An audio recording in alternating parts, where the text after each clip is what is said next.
Quick warning guys, there isn't going to be anything that spoils any major plot points, but I do show the cover of some of the later games in the series. So if you want to go in completely blind, just skip these parts of the video. JRPGs, or Japanese role-playing games. They seem to have always been a bit of a polarizing genre in the world of video games. If you talk to a JRPG fan, they'll tell you that JRPGs are unmatched in terms of methodical gameplay and delivering epic stories, while others see them as slow, boring, and too much reading. As a competitive gamer with no skill and an equally non-existent attention span, I have thought as I'm balls deep in a 100-hour adventure, why would anyone want to spend half an eternity playing through a single game where 50% of it is reading dialogue, 30% are turn-based battles, and the last 40% is staring at anime booba?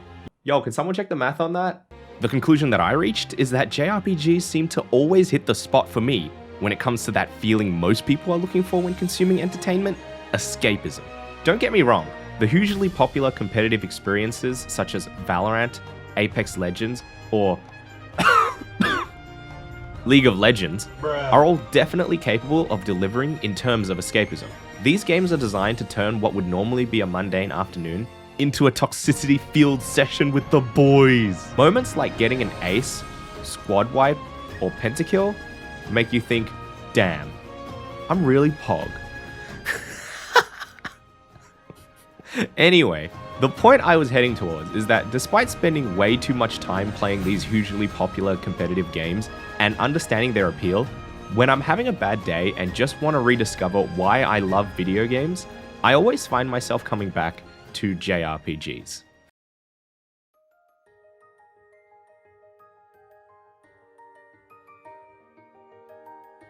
For the past few years, the JRPG series that I have been obsessed with is the Legend of Heroes Trails series. If you're a JRPG fan, you've probably already heard of or even played the series, and you'll know what I mean when I say the series is amazing, yet seems perpetually one step away from breaking into the mainstream and playing with the big boys like your Final Fantasy or your Tales series. And I have no idea why. It seems like half the videos on YouTube reviewing the series mention something about how the series is underrated or just hasn't broken out yet. And it looks like I'm adding one to that list. And it's a real shame. So hopefully this video introduces some newcomers to the series and maybe will convince you why you should give this series a shot. So here's you. You've just finished playing Persona 4 and 5, and you're going online to try and find an experience similar to what you've just played. You see this Trails series get recommended, and your first thought is probably, this looks like every trashy magical high school anime promo poster in game form. And you kind of wouldn't be wrong.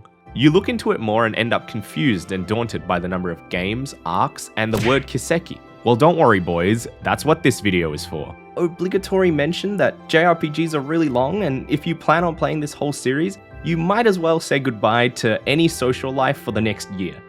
If you had a social life to begin with. I've spent more hours playing these games than I spent studying for my bachelor's degree. Sorry, mum.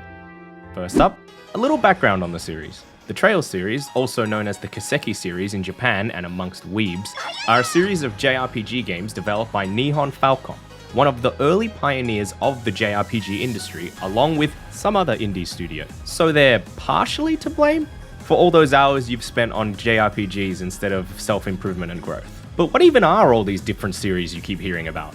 Trails in the Sky? Trails of Cold Steel? Trails of Da Vinci? Why would you want to play even a single game, and why did I spend almost 1,000 hours of my life invested in these games?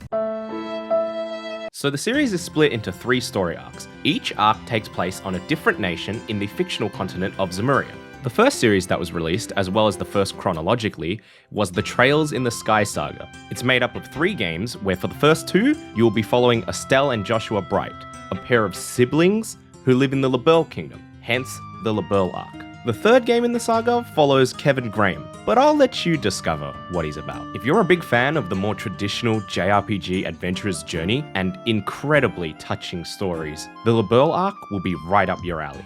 The second series in the timeline, comprised of 2 games, takes place in the state of Crossbell. Therefore, it is known as the Crossbell duology. In these games, you will be taking on the role of newly graduated police detective and my favorite protagonist, Lloyd Bannings, and his newly established team, the Special Support Section. Their story is pretty unique in that it mainly consists of solving mysteries with the aid of a somewhat sentient dog companion, and I don't think that kind of idea has been seen in any other media. And the newest series, made up of 4 games, takes place on the massive Big Daddy nation of the Erebonian Empire. And it's here that you are placed into the shoes of Rean Schwarzer, a gifted military academy student, and his uniquely gifted classmates in Class 7. What makes this class of students unique from any other, you ask?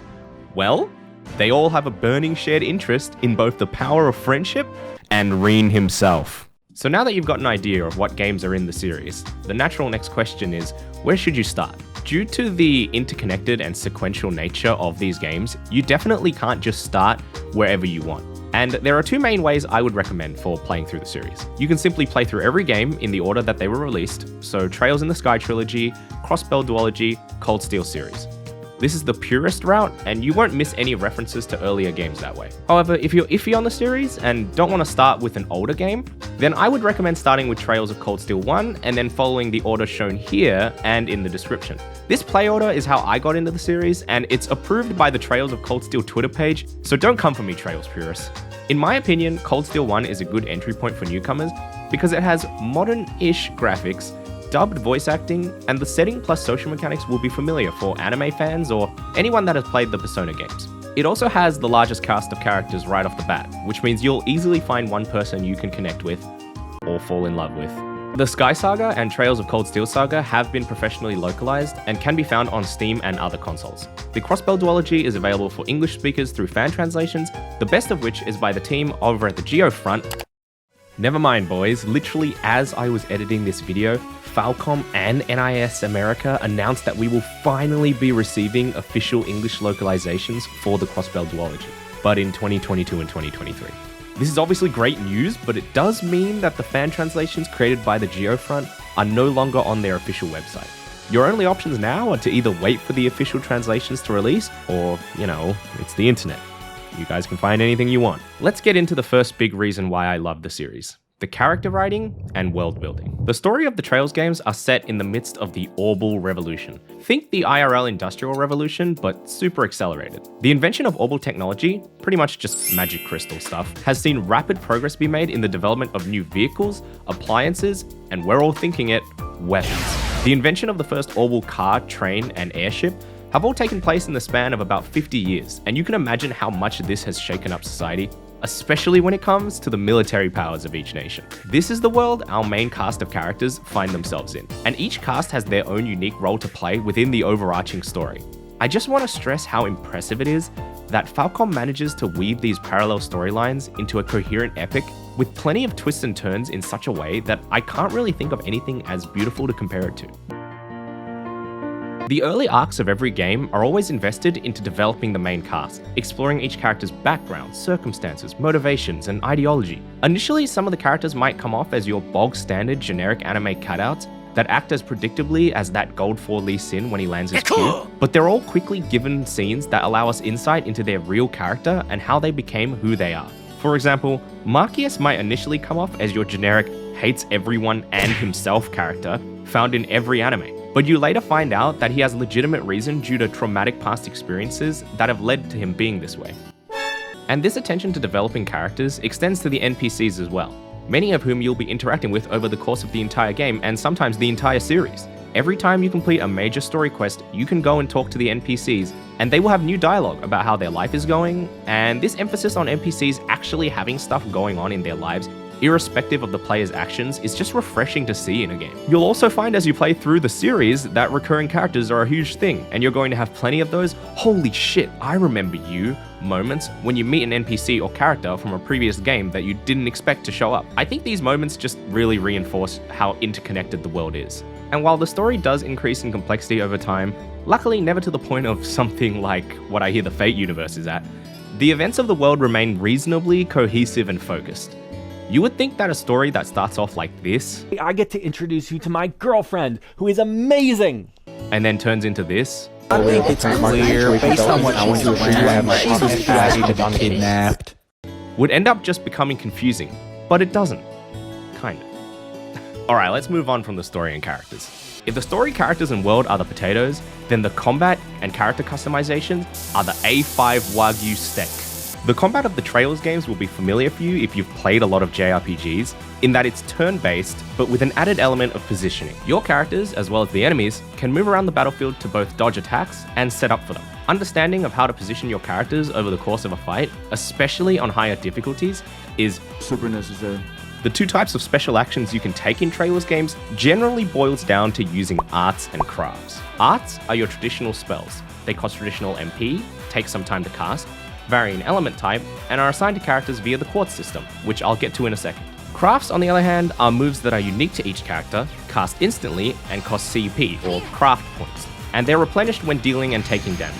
The combat customization comes in the form of assigning quartz, and quartz are similar to materia in Final Fantasy, in that depending on the quartz you assign to each character, it can alter their stats, give them the ability to cast certain arts, as well as provide other unique benefits. I found myself sometimes spending 30 minutes plus between chapters reassigning quartz to create the perfect specimens for my progression. I don't know if it's just me, but I love seeing loads of numbers when I open my stat pages, man.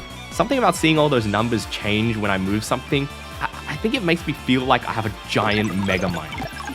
Does anyone get this too?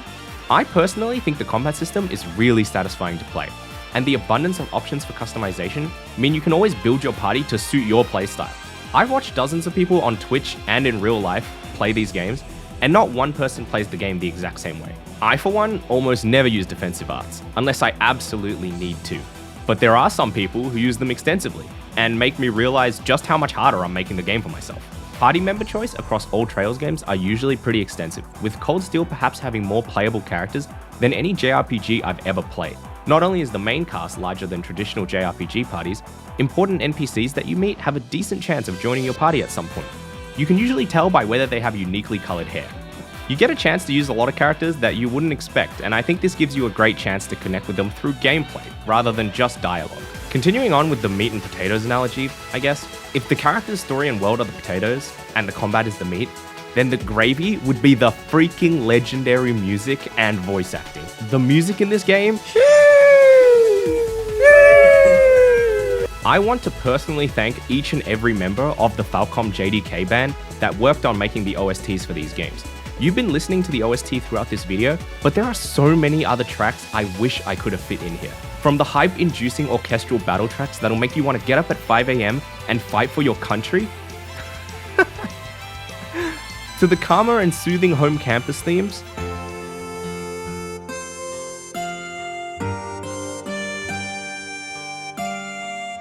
to the emotionally heavy themes.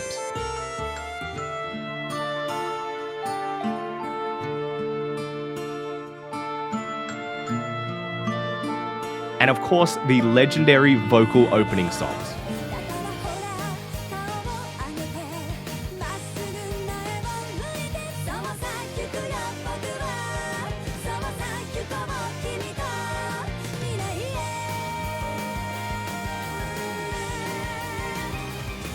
The OST for this series is a certified banger.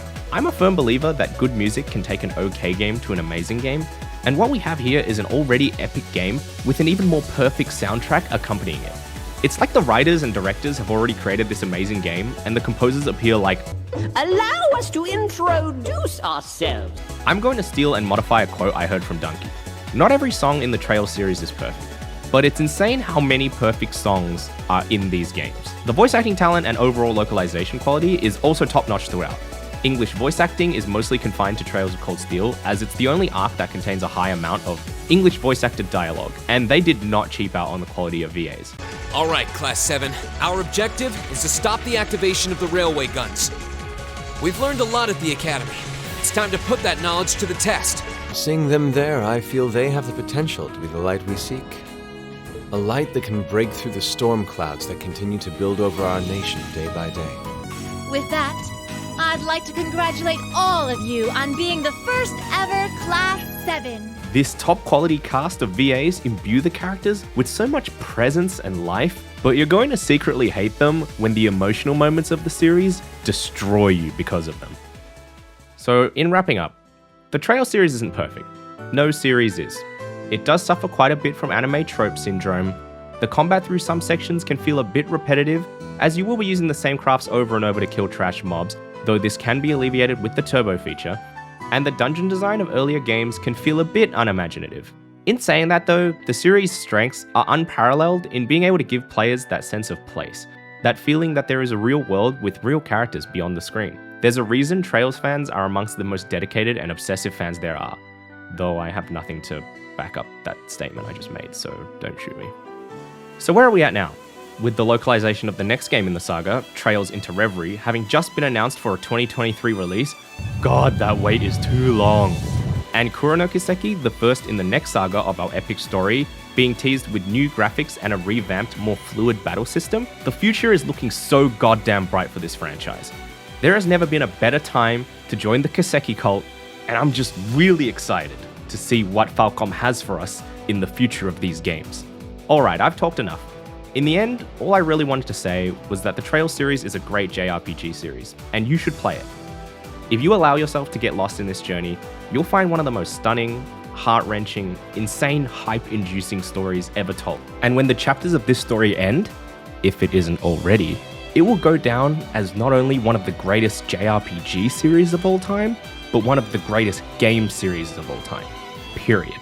That is why I spent 1,000 hours of my life on the Trails series.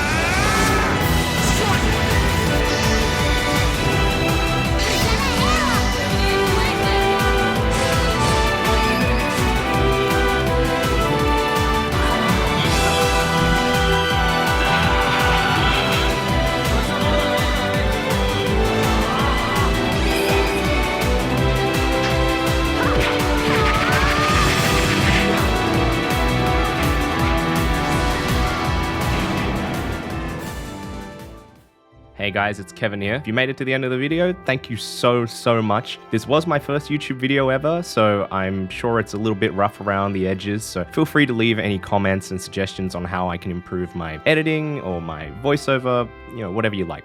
If you can, please feel free to follow my Twitch. I am actually streaming Trails of Cold Steel 4 over there right now, so I haven't actually finished the series. But yeah, if you want to come join, hang out, see my reactions to the end of the Erebonia saga, I guess, feel free to give me a follow over there and help me reach 50 followers so I can get affiliate, because right now I've just started. And also, yeah, feel free to subscribe, the whole YouTube spiel, click like, comment, whatever. I will be releasing more Trails related content in the future, as well as other JRPGs. So yeah, subscribe for that if you can. And again, thank you so much for watching the entire video.